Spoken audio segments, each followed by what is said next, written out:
A CNN, a BBC, a Reuters e até mesmo a Al Jazeera, todos os veículos de mídia do mundo, estavam simultaneamente focados no mesmo lugar, o Aeroporto Internacional Afonso Pena, em Curitiba. O local não era mais apenas um terminal aéreo, era a linha de frente que carregava a esperança das pessoas. Havia quem chorava, quem gritava, quem rezava. Eles repetiam, em uníssono, as mesmas palavras. Se eu puder entrar no Brasil, não importa se o preço da passagem duplicou 10 vezes. Eu não desisto. Diziam que aquilo não era turismo, era pela sobrevivência. No epicentro dessa gigantesca maré humana estava uma professora britânica, uma acadêmica que dedicou 30 anos de sua vida a provar que as grandes cidades jamais poderiam ser seguras. Ela havia decretado que os rumores sobre o Brasil eram fictícios. Para desmascarar essa ilusão com as próprias mãos, ela embarcou em um voo para Curitiba. Ninguém poderia prever que a certeza que ela construíra ao longo de 3 décadas seria completamente desmantelada em apenas uma semana. Antes de começarmos o vídeo, por favor, inscreva-se no canal e deixe seu like. Deixe também nos comentários de onde você está ouvindo. Então, vamos começar.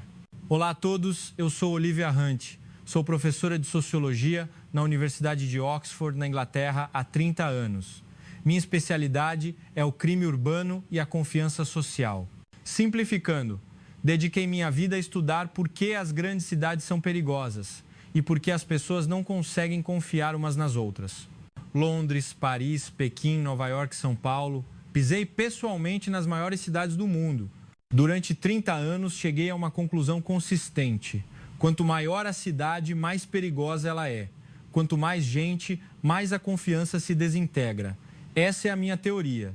Escrevi 47 artigos sobre o tema. O motivo pelo qual comecei a prestar atenção no Brasil foi pura coincidência. Uma manhã, liguei o noticiário da BBC. O âncora transmitia um boletim urgente com voz animada. O aeroporto de Curitiba está sendo invadido por uma multidão sem precedentes. Passagens aéreas para o Brasil estão esgotadas globalmente. As imagens mostravam o aeroporto, pessoas sentadas no chão, uma mulher chorando abraçada ao filho, um homem ajoelhado. Andréia, minha assistente de pesquisa na faculdade, me enviou um e-mail. Professora, viu as notícias sobre o Brasil hoje? É insano. Eu também queria ir, mas não consigo passagens.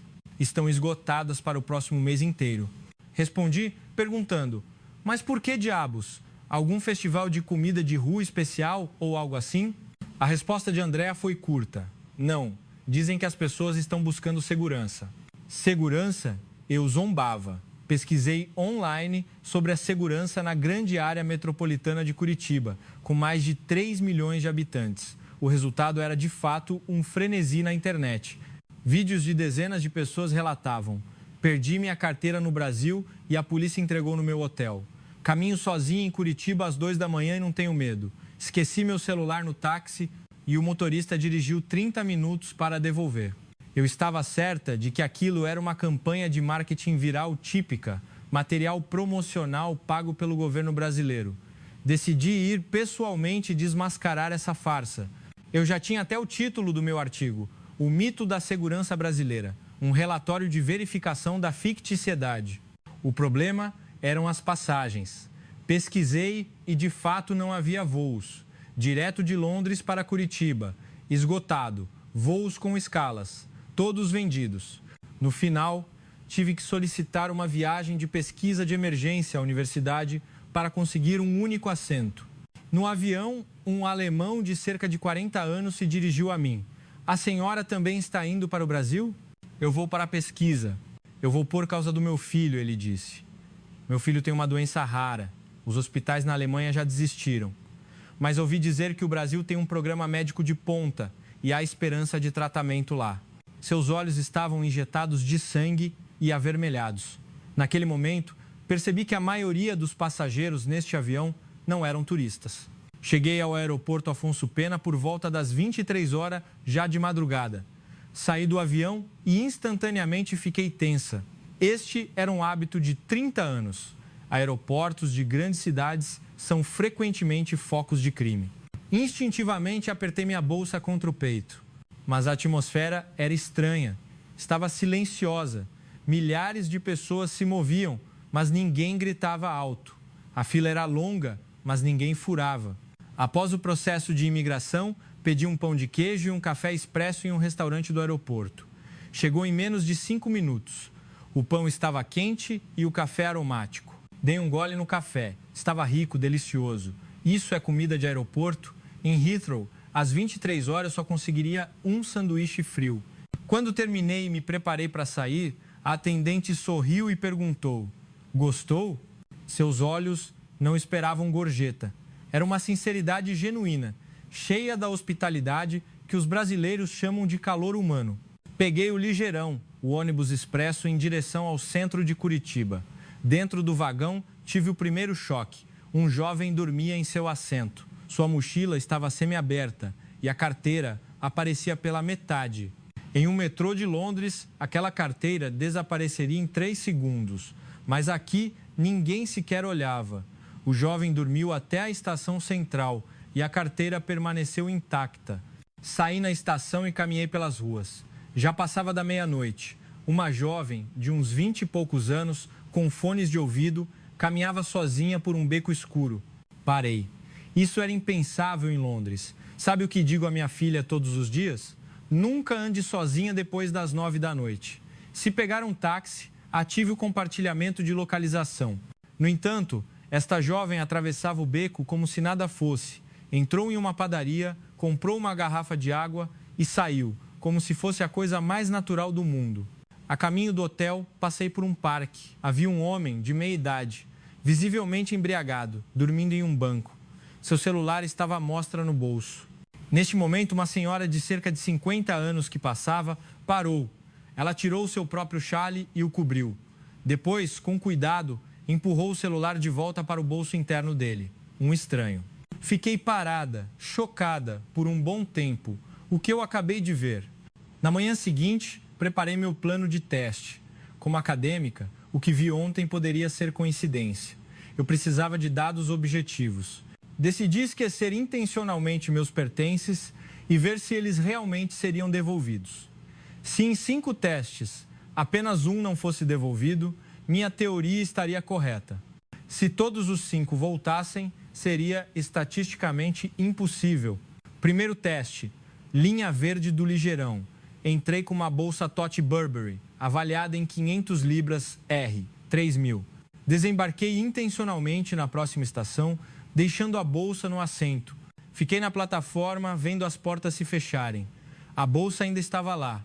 O ônibus partiu, acabou, não vai voltar. 20 minutos depois, meu telefone tocou. Era o centro de achados e perdidos do sistema de transporte. Com licença, a senhora perdeu uma bolsa?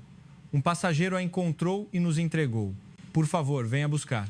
Corri para lá. A bolsa estava intacta. O zíper não estava aberto.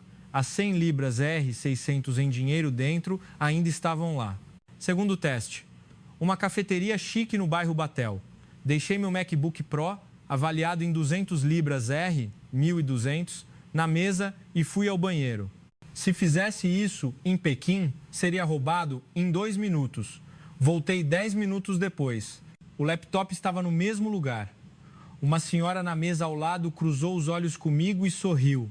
Embora ela não tenha dito nada, seu olhar parecia dizer: "Eu estava de olho para você." Terceiro teste. Peguei um táxi para o bairro de Santa Felicidade. Ao sair, propositalmente enfiei minha carteira na fenda do assento. Havia 10.000 reais em dinheiro e 3 cartões de crédito. Observei o táxi se afastar. Desta vez, acabou de verdade.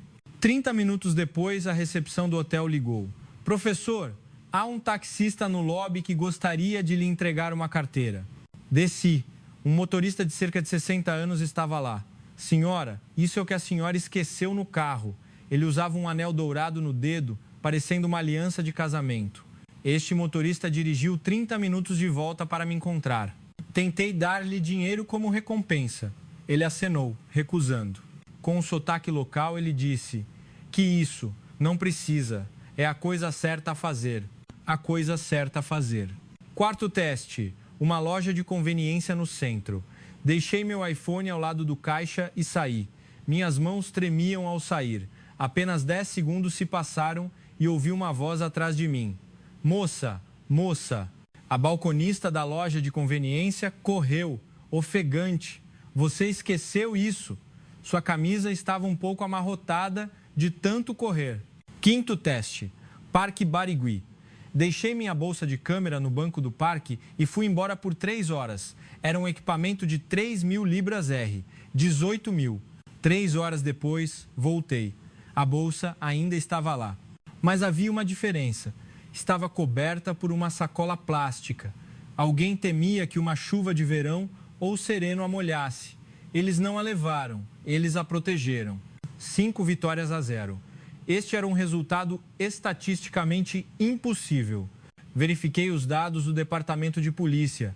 O número anual de objetos perdidos registrados é altíssimo, mas mais de 70% deles são devolvidos aos proprietários. Não há país no mundo como este. Após o experimento dos objetos perdidos, comecei a observar de diferentes ângulos. De onde vinha a confiança nesta sociedade brasileira? Decidi focar no ligeirão. Peguei o ônibus em Curitiba durante a hora do rush, às 8 horas da manhã. O ônibus estava lotado, quase esmagador, mas vi algo estranho.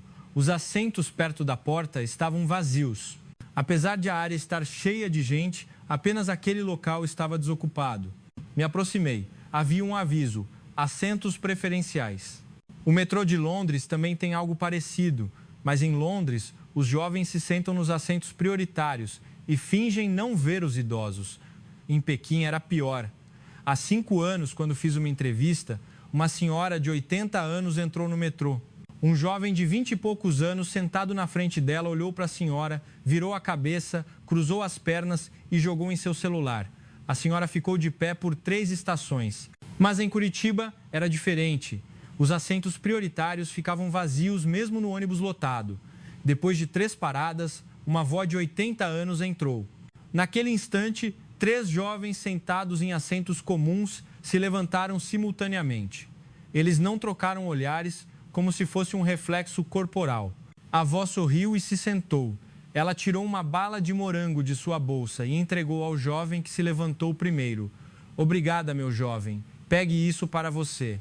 O jovem recebeu a bala com as 2 mãos, inclinou a cabeça e disse: obrigado, vó. Ao ver essa cena, meus olhos se encheram de lágrimas. Perguntei a um dos jovens por que ele não se sentava nos assentos prioritários, já que estavam vazios. Ele me olhou com uma expressão de dúvida. Não é normal? É para quem precisa. Fomos ensinados assim desde pequenos. A coisa mais natural do mundo. Essa frase atingiu minha mente. Para eles, ceder o lugar não era um ato de bondade especial, mas sim algo que deveria ser feito. Visitei uma escola primária. Era uma sala de aula de 1º ano. A professora perguntou às crianças: o que devemos fazer se virmos uma vovó em pé no ônibus? Ceder o lugar. As crianças responderam em coro. Por quê? Porque devemos respeitar os mais velhos. Crianças de 6 ou 7 anos aprenderam isso antes de aprender a lei de causa e efeito. Visitei o Centro de Achados e Perdidos da Polícia Civil. O monitor acima exibia o status de recebimento em tempo real. Recebidos hoje, 3.247 itens, mais de 3.000 por dia. Pela manhã, um homem de 40 e poucos anos entrou, segurando um relógio Rolex. Parecia valer mais de 50 mil reais. Ele o havia encontrado em uma estação de ônibus. O policial perguntou: o senhor quer reivindicar o direito a uma recompensa? Legalmente, pode receber 10% do valor. O homem acenou com a mão. Não precisa, não é meu. Por que eu pegaria dinheiro? O dono deve estar muito preocupado. Ele saiu sem deixar o nome. À tarde, uma senhora de 60 anos veio. Ela encontrou uma carteira no ônibus. Ela não a abriu, porque não é meu, disse. O policial abriu. Havia mais de 10 mil reais em dinheiro e uma foto desbotada de família. A senhora olhou a foto e sorriu. Que bom, essa foto deve ser a coisa mais importante, né? Depois da delegacia, fui ao aeroporto Afonso Pena para ver o pico de chegadas com meus próprios olhos. O aeroporto parecia um campo de batalha. Notei uma família, um jovem casal da Síria e seu filho, de cerca de 10 anos. O menino segurava um pequeno pin da bandeira brasileira, gasto pelo uso. Por que vocês vieram ao Brasil? Perguntei. Queremos que esta criança cresça em um lugar seguro. Em nossa terra natal, ouvíamos bombas todos os dias. O menino tem pesadelos todas as noites. Ouvimos dizer que no Brasil tudo ficaria bem. Em um canto da área de espera de imigração, havia um adolescente de cerca de 12 anos sozinho. Ele tirou o pin da bandeira brasileira do casaco e o examinava. De onde veio este pin? Meu pai me deu. Ele estudou no Brasil antes. Ele disse: se você for para o Brasil, tudo ficará bem. Onde está seu pai agora? Os olhos do menino tremeram. No céu, fiquei sem palavras. Essa criança estava segurando as últimas palavras de seu pai, vindo sozinho para o Brasil.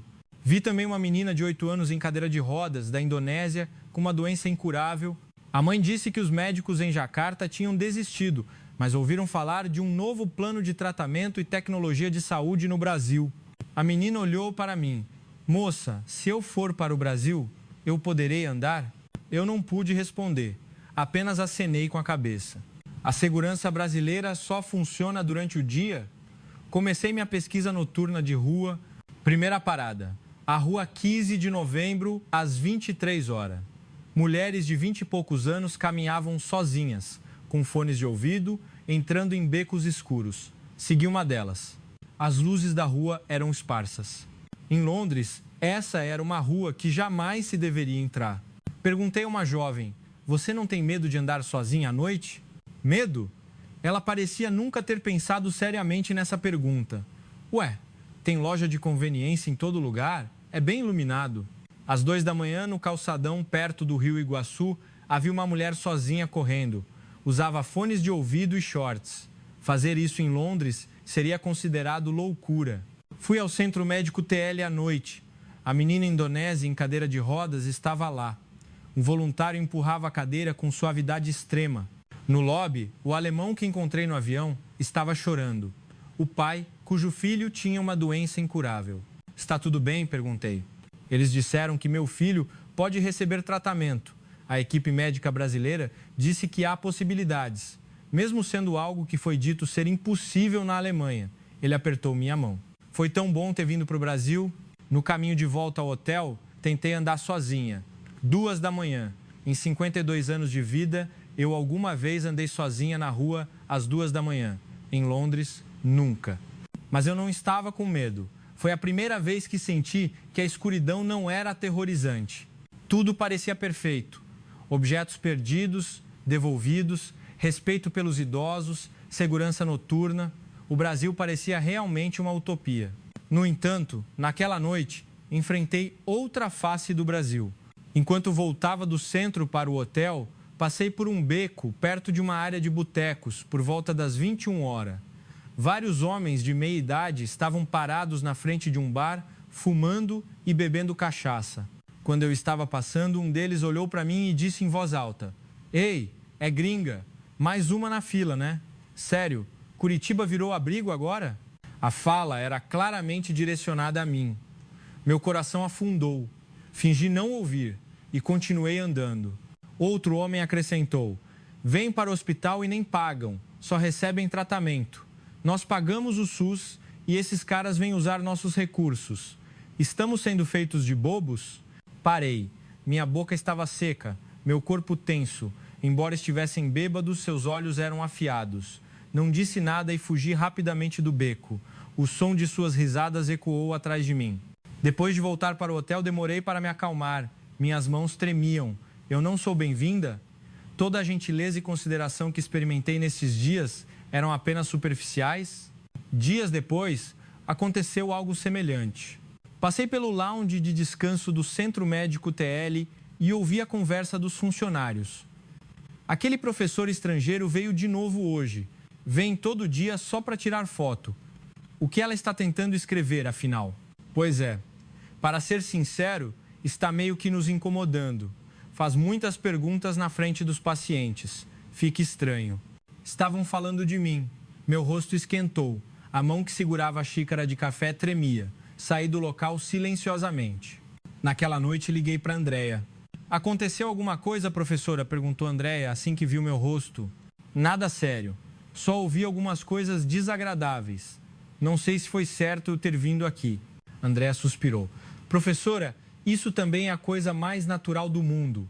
O Brasil é um lugar habitado por pessoas. Há mais de 23 milhões de pessoas só na região sul.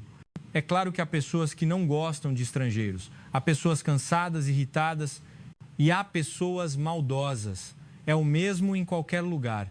O importante é que a maioria das pessoas acolhe de coração. Não julgue o todo por causa de uma minoria. O que ela disse fazia sentido, mas meu humor não melhorava facilmente. Não consegui dormir naquela noite. Procurei no Google: percepção de estrangeiros no Brasil, reação à imigração no Brasil. Vi muitos comentários negativos. Mas enquanto pesquisava, encontrei casualmente um post em um fórum brasileiro, Reddit Brasil ou equivalente. Graças a um estrangeiro no aeroporto de Curitiba, meu dia ficou bom. O autor se identificou como funcionário do aeroporto. Ele viu um estrangeiro na fila da imigração, que cedeu seu lugar para um idoso que estava atrás. Ele estava na frente, mas recuou e disse: "O senhor, por favor, primeiro." O post terminava. Depois que ele foi embora, a imagem continuou na minha cabeça. Mesmo sendo estrangeiro, ele entendeu e praticou a cultura brasileira de respeito aos idosos. Foi tocante. Poderia ser eu. Na imigração, de fato, eu havia cedido meu lugar porque havia uma senhora idosa atrás de mim. Um gesto insignificante, mas alguém se lembrou. Lendo o post, meu humor melhorou um pouco. Não precisava que todos me aceitassem. Bastava que alguns se lembrassem. Há pessoas boas e pessoas ruins em todos os lugares. No Brasil, parecia que havia um pouco mais de gente boa. É o que eles chamam de "o povo é a paisagem mais bonita". Peguei meu caderno e anotei: não existe país perfeito, mas a direção está certa. A direção do Brasil está correta. Faltavam apenas alguns dias para a minha partida. Sentei-me no quarto do hotel, organizando minhas observações. Decidi comparar as cidades que pesquisei com o Brasil. Lembrei-me de Pequim. 5 anos atrás, deixei meu laptop em uma cafeteria para ir ao banheiro por 2 minutos e ele se foi. Pedi para ver as câmeras e o atendente zombou, dizendo que era responsabilidade do cliente. Chamei a polícia e o policial riu, dizendo: "Desista, não vai encontrar." No metrô de Pequim, a senhora de 80 anos ficou de pé. Lembrei-me de Londres, a cidade onde moro. No ano passado, Londres teve 40 mil incidentes de esfaqueamento e agressão. Não pego o metrô depois das 21 horas. E ensinei o mesmo à minha filha. A taxa de recuperação de objetos perdidos é inferior a 5%. Chamar a polícia é quase inútil. Nos assentos prioritários do metrô, os jovens fingem não ver os idosos, usando fones de ouvido e fechando os olhos. Lembrei-me de Curitiba, Brasil. Taxa de recuperação de objetos perdidos superior a 70%. Fiz 5 testes e todos foram recuperados. Mulheres correndo sozinhas à meia-noite, dizendo não ter medo, nunca ter pensado no problema. Assentos prioritários vazios no Ligeirão. Quando uma idosa entra, 3 pessoas se levantam simultaneamente. Estranhos ajudando, cobrindo com um chale e protegendo bolsas de câmera com um plástico. Comparação de dados. Cidade, população, taxa de devolução de perdidos, segurança noturna feminina, respeito aos idosos. Londres, 9 milhões. Grande Londres é menor que 5%. Perigosa, baixo. Curitiba, 3 milhões. Região metropolitana. 73%. Segura, forte. Por que essa diferença? Não era o nível econômico. O PIB da China é alto e o PIB per capita do Reino Unido é semelhante ou superior ao do Brasil. Não eram câmeras de vigilância. A densidade de câmeras em Londres é uma das maiores do mundo, mas a taxa de criminalidade continua alta. Não era policiamento. O orçamento da polícia de Londres é enorme, mas os casos de agressão aumentam a cada ano. A conclusão era uma só: cultura. O que se aprende desde pequeno? Que não se deve pegar o que é dos outros, que se deve respeitar os mais velhos, que não se deve incomodar os outros. Esses valores estão enraizados no coração das pessoas? Eu estive errada por 30 anos. Não são as cidades que são perigosas, mas as cidades sem educação. O problema não é a densidade populacional, mas os valores. Minha teoria estava errada. A teoria à qual dediquei 30 anos estava errada. Liguei para meu colega Mike em Oxford. Mike, acho que vou ter que mudar o título do meu artigo. O Brasil derrubou 30 anos da minha pesquisa. As grandes cidades também podem ser seguras. A educação é a resposta. Mike riu. Olivia, você dizendo isso, o que você viu no Brasil afinal? Venha e veja por si mesmo. Na última página do meu caderno, escrevi revisão completa da teoria de 30 anos. O Brasil é uma sociedade educada. Educação cria confiança. Confiança cria segurança. Este é o verdadeiro segredo. Na véspera da minha partida, arrumei minha mala e olhei pela janela. A paisagem noturna de Curitiba se estendia. As luzes brilhavam. Eu não conseguia dormir. Saí do hotel. Era minha última caminhada. 23 horas. Eu andava pelas ruas do centro. Ao atravessar um beco, uma senhora caminhava lentamente à minha frente, parecendo perdida. Ela pegou o celular, mas parecia não conseguir ver bem a tela. Quando eu ia me aproximar, um jovem ao meu lado se adiantou. Vó, para onde a senhora vai? Eu te ajudo. O jovem segurou o braço da senhora e caminhou lentamente. Parecia levá-la diretamente ao seu destino, sem pedir nada em troca, simplesmente o certo a fazer. Observei as costas deles por um bom tempo. Na manhã seguinte, cheguei ao aeroporto Afonso Pena. Depois de passar pela imigração, sentei-me perto do portão de embarque. Nesse momento, houve uma agitação próxima. Uma família estrangeira estava em pânico, um jovem casal e seu filho de cerca de 5 anos. A criança estava chorando. A mãe falava com a funcionária da companhia aérea, mas parecia haver uma barreira de idioma. Uma jovem brasileira de cerca de 30 anos se aproximou. Com licença, o que aconteceu? Posso ajudar? Ela falava inglês. A jovem avaliou a situação e começou a traduzir. A confusão era causada por uma mudança de voo. A brasileira explicou calmamente, orientou-os ao novo portão e tirou uma caixinha de suco de maçã da bolsa, dando-a à criança. O menino parou de chorar e sorveu o suco, olhou para a mulher. A mulher afagou a cabeça da criança. O casal agradeceu incessantemente. A mulher acenou, sorrindo. De nada, tenham uma boa viagem. Em seguida, ela voltou ao seu assento como se nada tivesse acontecido. Não deixou o nome, não esperou nada em troca, apenas ajudou. Simplesmente o certo a fazer. Observando esta cena, todas as minhas memórias daquela semana reviveram. A bolsa Burberry devolvida no ligeirão. O taxista com a aliança que dirigiu 30 minutos para devolver a carteira. A bala de morango da avó no assento prioritário. Alguém cobrindo a bolsa da câmera com plástico. As ruas seguras para andar às 2 da manhã.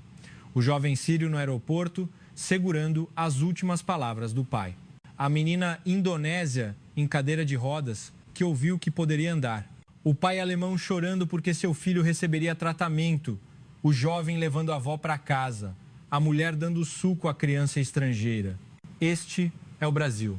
Não é um país perfeito. Havia pessoas que me trataram como refugiada. Havia funcionários que fofocavam pelas minhas costas. Mas essa é a minoria. A maioria das pessoas é diferente. Pessoas que acham que ajudar um estranho é a coisa mais natural do mundo. Pessoas que não cobiçam os bens alheios. Pessoas que respeitam os mais velhos. Pessoas que não se agridem à noite. Pessoas que dão esperança a crianças doentes. Subi no avião e sentei-me na janela. Olhei para fora. A aeronave se movia lentamente na pista. No momento da decolagem, a paisagem de Curitiba se abriu à vista. Arranha-céus, montanhas e colinas brilhavam ao sol. Era lindo. Não era apenas a paisagem que era bonita, mas sim as pessoas que viviam ali. Fechei os olhos, pensando no que faria primeiro ao voltar a Londres e escrever o artigo. O artigo que corrigiria a minha teoria de 30 anos. Grandes cidades podem se tornar seguras. A educação é a resposta. O Brasil é a prova. Então, eu contaria à minha filha: Amy, há um país neste mundo onde você pode andar sozinha à noite, onde suas coisas perdidas serão devolvidas, onde estranhos a ajudarão sem pedir nada em troca. Não perca a esperança. 12 horas depois, aterrissei em Heathrow. No momento em que saí do saguão de imigração, apertei minha bolsa contra o peito por instinto. Era um hábito cultivado por 30 anos.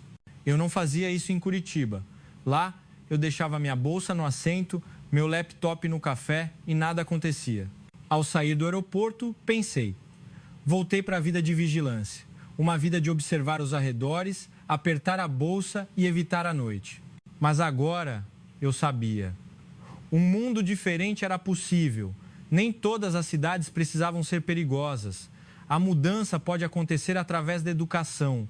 A prova existia, clara e incontestável. Eu voltaria um dia.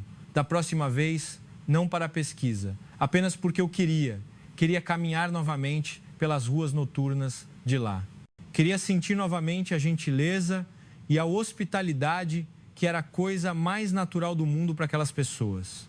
Eu planejava levar Amy, deixá-la ir sozinha a uma loja de conveniência às 23 horas, para que ela sentisse por si mesma o quão pouco medo aquilo causava. Brasil, obrigada. Obrigada por mudar minha visão de 30 anos, por me mostrar a esperança, por provar que um mundo diferente é possível. Obrigado a todos por ouvirem esta longa história. Se gostaram, por favor, inscrevam-se no canal e deixem um like. O apoio de vocês é o que nos move para a próxima história.